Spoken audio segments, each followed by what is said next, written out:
नीतीश। आज के वीडियो में हम बात कर रहे हैं number 2 missing energies and effect and remedies के बारे में कि अगर जन्म तिथि में नंबर 2 मिस है यानी कि अनुपस्थित है तो उसके प्रभाव क्या होंगे और उपाय क्या किए जा सकते हैं। तो वीडियो को पूरा जरूर देखिए और साथ ही साथ सबसे पहले चैनल को सब्सक्राइब कर लीजिए इसी तरह के और न्यूमरोलॉजी, टैरो और एस्ट्रो की वीडियोस को देखने के लिए। तो चलिए शुरू करते हैं।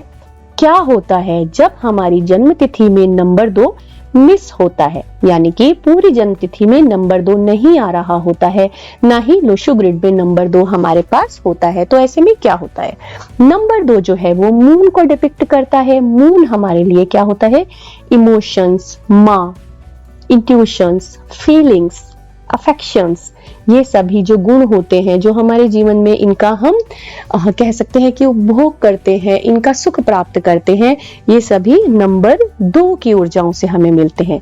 साथ ही साथ ये अर्थ एलिमेंट को बताता है न्यूमरोलॉजी में और साउथ वेस्ट डायरेक्शन को भी दर्शाता है। तो अगर नंबर 2 मिस है तो सबसे पहले क्या प्रॉब्लम होगी, इमोशनल स्टेबिलिटी को लेकर के प्रॉब्लम होगी। अब इमोशनली अगर कोई स्टेबल नहीं हो पा रहा है तो उसको सिचुएशन से डील करने में, रिलेशन से डील करने में भी प्रॉब्लम होगी। उसके डिसीजंस जो होंगे वो भी इसकी वजह से इफेक्ट होंगे, यानी उन पर इम्पैक्ट पड़ेगा। उसको डिसीजन मेकिंग में प्रॉब्लम होगी, या तो वो डिसीजन ले नहीं पाएगा या फिर उसका डिसीजन उस समय के लिए सही नहीं होगा। रिलेशनशिप में उसको प्रॉब्लम है तो उसको ट्रस्ट इश्यूज होंगे, या फिर उससे जुड़े जो और लोग होंगे उनको ट्रस्ट इश्यूज हो जाएंगे, यानी फेथफुलनेस की प्रॉब्लम यहाँ पर होगी। ऑब्जर्वेशन में इश्यूज होंगे। क्यों? क्योंकि उसकी जो अपनी मन स्थिति है अगर वो ठीक नहीं है तो वो जो ऑब्जर्व करेगा, कहते हैं ना जैसी रही भावना जैसी, उसको वैसा ही तो दिखेगा, क्योंकि उसके मन की फीलिंग ही वैसी चल रही है। तो उसको जो ऑब्जर्व वो करे वो सही ढंग से ऑब्जर्व नहीं कर पाएगा। और आगे हम बढ़ते हैं तो क्योंकि ये अर्थ एलिमेंट को बता रहा है तो प्रॉपर्टी से रिलेटेड इश्यूज होंगे, यानी प्रॉपर्टी रिलेटेड जो डिसीजंस होंगे ऐसे इंसान के वो अच्छे नहीं होंगे, या फिर उसके जीवन में जो प्रॉपर्टी का सुख है वो मिसिंग होगा। अगर उसके पास कोई जमीन जायदाद है तो भी वो उसका सुख नहीं ले पाएगा, उससे रिलेटेड उसको दुख मिलेंगे, या फिर उसको प्रॉपर्टी मिलेगी ही नहीं। उसके जो रिलेशनशिप इश्यूज हैं इसके कारण उसके बिजनेस पर इफेक्ट पड़ेगा। वहां क्या इफेक्ट पड़ेगा, जिन भी लोगों से वो डील करेगा, अगर सपोज करो वो कोई पार्टनरशिप करता है तो उसको पार्टनरशिप में प्रॉब्लम हो जाएंगी। लोग उसको पसंद कर रहे होंगे, उससे अच्छा डील कर रहे होंगे, तब भी उसको एक्स्ट्रा केयर, प्रोटेक्शन और इमोशंस चाहिए, यानी उसको ओवर पैम्परिंग चाहिए होगी। उसको यही लगेगा कि सामने वाला मुझसे उतना लॉयल नहीं है, मुझसे इतना लविंग नहीं है, तो जो उस व्यक्ति को परेशानी होगी और उसके साथ जुड़े और लोगों को भी प्रॉब्लम होगी, क्योंकि वो उनको उसी भावना से देख रहा है। उसके अंदर इमोशनल स्टेबिलिटी नहीं है, इसलिए उसको बाकी लोग भी उसी भावना से नजर आ रहे हैं। अभी जैसे हमने कहा ना, जाकी रही भावना जैसी प्रभु मूरत देखी तिन तैसी, सामने वाला उसको वैसा ही देखेगा, क्योंकि ट्रस्ट इश्यूज उसको खुद हैं, अपने आप में उसके इश्यूज हैं, तो उसको लगेगा सामने वाला भी उसके साथ लॉयल नहीं है। तो इन टोटल हम समझते हैं तो इमोशनली उसको प्रॉब्लम्स होंगी। और कहते हैं ना, मन ही जब पूरी तरह से एनर्जाइज नहीं है, शांत नहीं है, व्यवस्थित नहीं है, तो हर तरफ से उसको प्रॉब्लम आएगी। वो हर चीज की एक्स्ट्रा पैम्परिंग मांगेगा और बाकी सब लोग तो अपने अपने धरातल पर अच्छे काम कर रहे हैं, तो उनको वहां पे लगेगा कि यार क्या है, ये तो फालतू में डिस्टर्ब ही कर रहा है।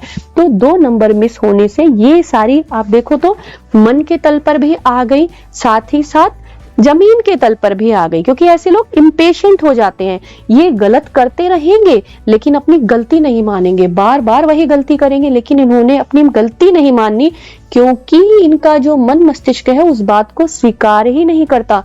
अब ऐसे में इनके साथ क्या हो जाता है, अकेलापन आ सकता है। अब ये धीरे धीरे जो अलग अलग सिचुएशंस हैं किस तरह से है कि 2 नंबर की एनर्जीज जो है वो कितनी मिसिंग है। ऐसा भी तो हो जाता है कभी कभी कि नाम के कारण या किसी और पर्सन की एंट्री के कारण, या फिर जिस जगह पर वो रहते हैं या जो वो वस्तुओं का, चीजों का यूज करते हैं, उनके कारण उनकी ये एनर्जीज जो है थोड़ी बहुत बैलेंस हो जाती हैं। तो जब ये एनर्जीज बैलेंस हो जाती हैं उसी के अकॉर्डिंग अलग अलग प्रभाव हो सकते हैं। किसी को ऐसी आदत होगी कि वो बहुत ही ज्यादा लोगों पर इमोशनली डिपेंड हो जाएगा। और कोई ऐसा भी हो सकता है कि बिल्कुल ही अकेले रहना पसंद करने लगे, यानी अकेले रहना पसंद करने लगे इससे मतलब है कि उसको दूसरों का साथ अच्छा लगना बंद हो जाए, उसको दूसरों का साथ अच्छा ना लगे, लेकिन उनको ये भी लगे कि हम अकेले रहते हैं। कभी कभी ऐसा होता है ना, किसी किसी को अपने आप में रहना, स्वयं में रहना अच्छा लगता है, वो उसको एंजॉय करता है। और कोई कोई ऐसा होता है कि वो रहना भी उसको पड़ता है, क्योंकि सिचुएशंस तो उसने खुद ही क्रिएट की है, रहना भी है और उसके बाद उसने दूसरों पर इस बात का, हम कह सकते हैं, गिल्ट भी डालना होता है, अपराध बोध भी रखना होता है। एक ऐसी मनस्थिति रखनी होती है अपराध की कि भाई मैं अकेला हूं या अकेली हूं, और ऐसा क्यों है? औरों के कारण, क्योंकि बाकी लोग उसको इमोशनली सपोर्ट नहीं दे रहे हैं, लेकिन ऐसा उसकी स्वयं की डिस्टर्ब्ड एनर्जीज के कारण होता है, जिसके कारण वो खुद भी और बाकी आसपास के लोग भी ज्यादा ही डिस्टर्ब होने लगते हैं। तो जब मैंने जो मेरा पर्सनल एक, मैं कह सकती हूँ कि पर्सपेक्टिव है कि बाकी एनर्जीज भी डिस्टर्ब करती हैं, लेकिन जो 2 नंबर की एनर्जी है, क्योंकि वो मन को परेशान कर देती है, और जब मन परेशान है तो बाकी सारी स्थितियां भी उसी अकॉर्डिंग चलने लगेंगी। जैसे हम ज्योतिष में भी देखते हैं ना कि चंद्रमा से गोचर को देखा जाता है। चंद्रमा से यानी कि मन से कौन कौन सी परिस्थिति किस समय क्या घटित होगी, यानी मन प्रसन्न होगा या मन दुखी होगा, उसके अकॉर्डिंग ही हम किसी ग्रह का प्रभाव देखते हैं। तो 2 नंबर की एनर्जीज इतना ज्यादा इफेक्ट डालती हैं। जैसे अगर आप इन जनरल देखो तो 2000 के बाद के जो लोग, बच्चे जो हुए हैं या जो जनरेशन है, इसमें आप देखते हो तो ये अपने आप में अक्सर देखोगे तो प्रसन्न रहने वाले, मनमौजी किस्म के कहे जाते हैं कि भाई अपने आप में रहते हैं और अपनी मस्ती में रहते हैं। लेकिन इससे पहले के जो है 90s वाले, उनमें अक्सर बहुत सारे परेशान दिख जाएंगे, अकेलेपन में दिख जाएंगे, यानी उनके अंदर ऐसा नहीं है कि बाद में इश्यूज नहीं है, एनर्जीज यहाँ पर भी डिस्टर्ब है, क्योंकि किसी किसी की में 2 नंबर 4-4 बार है, इतना रिपीट हो गया तो वो एनर्जी, कहते हैं ना कि ओवर ही अगर कोई किसी भी एनर्जी का एक्सपोजर हो जाएगा तो वो भी सही नहीं है, बैलेंस होना जरूरी है। लेकिन कोई चीज बिल्कुल ही मिसिंग है तो वो भी गलत है, ऐसे में उसकी एंट्री अपने लाइफ में करना जरूरी है। और इससे पहले की वीडियो में भी हम ये डिस्कस कर चुके हैं कि जब भी किसी चीज की, किसी एलिमेंट की, किसी व्यक्ति की, किसी पर्सनैलिटी की, किसी गुण की, आप हर तरफ देखें, किसी भी चीज की जब कोई कमी होती है तो मन उसी ओर ही ज्यादा लालायित होता है, मन वही भागता है। वो कहते हैं ना, जाने क्या चाहे मन बावरा, वो सॉन्ग है ना, तो वो मन चाहता क्या है? मन वही चाहता है जो उसके पास नहीं होता। तो अगर पूरी तरह से एनर्जी मिस है ही नहीं, किसी भी तरीके से बैलेंस ही नहीं हो रहा है, तब ज्यादा प्रॉब्लम होती है। तो ऐसे में उपाय क्या हो सकते हैं? अब देखिए, क्योंकि 2 नंबर मून का है, चंद्रमा का है, तो चंद्रमा सबसे पहले हमने क्या डिस्कस किया? माँ, भावनाएं, चांदी, दूध, जल। तो अपने रूटीन में आपने क्या करना है? माता या माता समान जो महिलाएं हैं उनके साथ सम्माननीय बर्ताव करना है। यानी देखो, अगर किसी के जीवन में वो पक्ष नहीं है, बहुत ज्यादा हम कह सकते हैं कि प्रेम और स्नेह नहीं है, तब भी वो इतना तो कर ही सकता है कि सम्मान पूर्वक व्यवहार करे। जबरदस्ती के रिश्ते तो कोई किसी से बनाकर, और आज के समय में बिल्कुल भी किसी के पास इतना ही समय नहीं होता कि अगर आप भी चल पड़े, हो सकता है सामने वाला व्यक्ति राजी ना हो, लेकिन अपनी तरफ से इतना प्रयास तो किया जा सकता है कि सम्मान पूर्वक व्यवहार किया जाए, अच्छा बर्ताव किया जाए, अपनी तरफ से पूरी कोशिश की जाए कि उस रिश्ते को, उस रिलेशन को बिगाड़ा ना जाए। तो माता या माता समान जो महिलाएं हैं उनसे अपने जीवन में इतना ध्यान रखिए कि आपने एनर्जी डिस्टर्ब नहीं करनी है, यानी कि खराब बर्ताव नहीं करना है, प्रेम पूर्वक व्यवहार अपनी ओर से जरूर ही जरूर करना है। साथ साथ हमने देखा कि डायरेक्शन जो है कौन सी है? साउथ वेस्ट है। तो साउथ वेस्ट में, और साथ साथ अर्थ एलिमेंट है, पृथ्वी तत्व। तो पृथ्वी तत्व को क्या बताता है? जैसे कि पत्थर, मिट्टी, चट्टाने, ये अर्थ एलिमेंट को दर्शाती हैं। तो साउथ वेस्ट में कोई ऐसी तस्वीर लगा सकते हैं जिसमें कि चट्टाने और पत्थर की जो बने हुए हो, लेकिन साथ साथ ये ध्यान रखें कि उसमें पानी ना बह रहा हो और उसमें कोई ये भी ना हो कि पौधे बहुत ज्यादा लगे हो। तो क्या ध्यान रखना है कि ये जो चट्टानों की या फिर मिट्टी की, ये जो हम लैंड की तस्वीरें लगा रहे हैं, इसमें पानी नहीं होना चाहिए, बहता पानी नहीं होना चाहिए, किसी भी तरीके से पानी ना हो, केवल सूखापन हो, क्योंकि पानी जब मिट्टी में मिलता है तो वहां पर दलदल, रुके हुए में दलदल या कीचड़ वाली स्थिति होती है, वो नहीं तस्वीर लगानी है। उसके बजाय सूखे चट्टानों की और पत्थरों की, जो कि एक स्ट्रेंथ देगी और मन को पक्का करने वाली होगी और अर्थ एलिमेंट को जीवन में बढ़ाएगी। अब 2 नंबर क्यों है चांद का? तो चांदी अपने शरीर के ऊपर अंगूठी के रूप में या फिर हाथ में किसी ब्रेसलेट के रूप में आप चांदी को धारण करिए।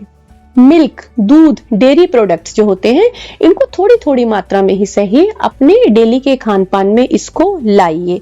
अब किसी को सूट नहीं भी करता होगा, ये पॉसिबल है, तो किसी अन्य तरीके से मिक्स करते हुए उसकी ऊर्जा को तो लाना ही है ना, क्योंकि उससे रिलेटेड डेफिशिएंसीज से तो डील करना है, उनको तो इंप्रूव करना है ना अपनी एनर्जीज को। तो अलग तरीके से जैसे कि केसर मिला करके अपने खान पान में उसको शामिल करिए। कोशिश करिए अर्थ एलिमेंट को अपनी लाइफ में लाने के लिए मिट्टी के बर्तन यूज करें, जैसे मिट्टी का मटका ले सकते हैं, उसमें रखा हुआ पानी पीजिए। मिट्टी की बॉटल्स भी आती हैं आजकल, उसको आप यूज कर सकते हैं। या फिर कोई मिट्टी का बना हुआ स्टैचू, वो आप साउथ वेस्ट में रख सकते हैं, लेकिन उसमें पानी नहीं होना चाहिए, ऐसा ध्यान रखिए कि पानी से रिलेटेड ना हो। तो ऐसा कोई स्टैचू, कोई मूर्ति भी इस डायरेक्शन में रख सकते हैं। गंगा जल का, पवित्र जल का, जिसमें गंगा जल है, गंगा जल का आप सेवन करिए थोड़ा थोड़ा रोज। गंगा जल में जाकर के स्नान करिए, या फिर ऐसा भी कर सकते हैं कि बहते पानी का आप संपर्क में आइए, यानी कि समय समय पर बहते पानी के पास जाकर बैठिए, उसका स्पर्श करिए, उसकी ध्वनि को सुनिए, चांद की रोशनी में जाकर बैठिए, चांद की रोशनी को अपने अंदर इम्बाइब करिए, एब्जॉर्ब करिए, उसकी शीतलता को महसूस करिए। साथ ही साथ ध्यान रखिए कि ऐसा नहीं कि आप शीतलता तो महसूस कर रहे हैं लेकिन अपने मन की उलझनों में, उल्टे सीधे विचारों में हैं। ध्यान रखो उस समय कि जब आप कोई रेमेडी कर रहे हो तो अपने मन को संतुलित करना है, यानी अगर सपोज करो कि कोई प्रॉब्लम चल भी रही है तो उस पल के लिए उस प्रॉब्लम को हटाओ और कुछ भी अच्छा, कोई अच्छी पुस्तक ले सकते हो, कोई अच्छा सा वीडियो ले सकते हो, या कोई भी ऐसे अच्छे आप इमेजेस ले सकते हो, उनको आप देखिए, उनका आनंद उठाइए। किसी अच्छे व्यक्ति से, मोटिवेशनल व्यक्ति से बात कर सकते हो, कोई मूवी जो कि हंसने हंसाने वाली है वो आप साथ साथ एंजॉय करिए। मतलब ऐसा नहीं है कि आप चंद्रमा की एनर्जी ले रहे हैं और फिर साथ ही में उन्हीं उलझनों में, तो उन्हीं उलझनों का मंथन कर रहे हैं और वो जो ऊर्जा ले रहे हैं उसको भी उसमें ही गूंधे चले जा रहे हैं। ऐसा नहीं करना है, अपने मन को भी साथ साथ व्यवस्थित करना होता है। जैसे कहते हैं ना, डॉक्टर दवाई देता है लेकिन साथ में कहता है भी खुश भी रहना है, प्रसन्न भी रहना है, तभी तो ठीक होगे। ये थोड़ी ना कि दवाई पे दवाई लिए चले जा रहे हो और कह रहे हैं कि यार अब क्या होगा, अब तो कुछ हो ही नहीं सकता। इस तरह से दवाई बेचारी इफेक्ट तो करेगी लेकिन बहुत ही स्लो करेगी, और जैसे ही वो दवाई हटेगी तो सिचुएशन फिर वही हो जाएगी। क्योंकि हर कोई रेमेडी मन के तल पर, तन के तल पर, यानी बॉडी, सोल, हर लेवल पर और साथ साथ वातावरण से भी प्रभाव डालती है। उन लोगों की कंपनी में आइए जो आपको प्रसन्न बनाए रखते हैं, यानी प्रसन्नता देना तो देखो किसी के हाथ में नहीं होता, लेकिन कम से कम प्रसन्नता का खंडन करने वाले लोग तो ना हो, कि विघ्न बोने वाले तो ना हो। ऐसे व्यक्तियों के साथ रहे जो कि अगर आपको प्रसन्न नहीं भी करते हैं तो भी दुखी करने वाले ना हो। तो चांद को देखना है, चांद की एनर्जीज को लेना है, एब्जॉर्ब करना है, चांदी को धारण करना है, दूध का, जल का, अच्छे से पानी की मात्रा को नियंत्रित रखना है। साउथ वेस्ट में अर्थ एलिमेंट को बताने वाली चट्टान, मिट्टी, पत्थर, इन वस्तुओं का छोटा ही सही स्टेचू सुंदर तरीके से सजाने हैं। और जैसे अभी कहा ना कि ऐसे व्यक्ति को साथ नहीं रखना है जो कि दुख दे, प्रसंग चाहे कोई करे ना करे लेकिन कम से कम दुख तो ना दे। तो इसलिए क्या करना है, साउथ वेस्ट डायरेक्शन में लाल, काला, नीला, हरा, ये रंग नहीं होने चाहिए, इनको अवॉइड करना है।